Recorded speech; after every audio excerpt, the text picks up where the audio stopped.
Merci, Monsieur le Président, Madame le ministre, Monsieur les ministres, Madame, Monsieur les collaborateurs des ministres, mes chers collègues. Monsieur le Président, l'amnistie est une modalité de régulation sociale et politique par la concertation, le dialogue, pour la formulation d'une décision collective. À l'origine, elle signifie oubli. C'est un acte public solennel et collectif par lequel les fautes d'une période sont pardonnées au nom des intérêts supérieurs de la nation avide de cohésion. C'est une pratique connue de toutes les sociétés du monde et de tous les types de régimes depuis l'Antiquité, je l'ai dit en commission. Et je rappelle que c'est en 405 avant Jésus-Christ qu'on a vu le premier décret de l'amnistie à Athènes.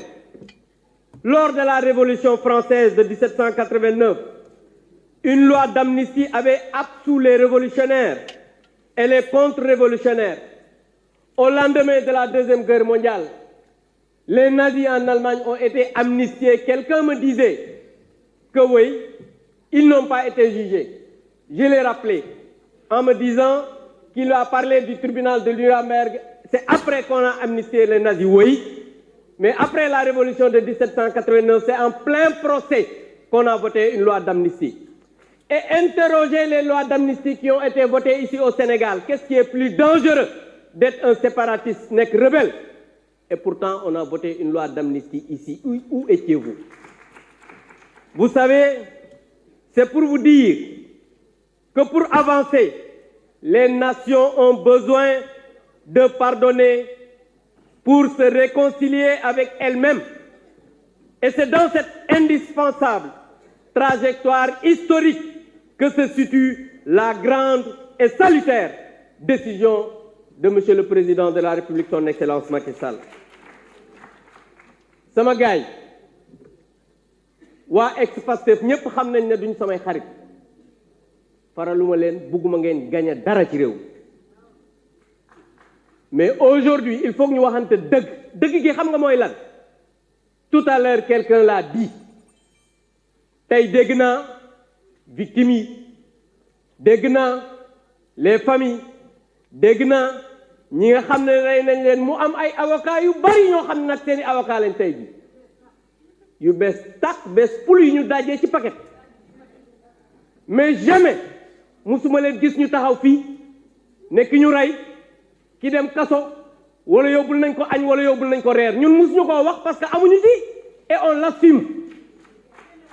Certains de l'ex-Pastef c'est vrai am na ay bandits ay brigands loolu moom xam naa ne am na ci.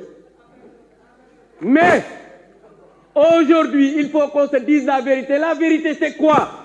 suñu waxantee dëgg mooy ñii bëgguñu compétition parce que dañoo ragal ñun ku ñu xam-xam ne bëgg bëre bañ bëre. lii bañ mooy Ousmane Sonko bokk élection lii bañ mooy Karim bokk élection parce que xam nañ ne ñooñu bu ñu bokkee élection 2% sax duñ ko am. xam nga wax ji lan la affaire bu doo affaire élection. On est dans un pays qui a besoin du pardon.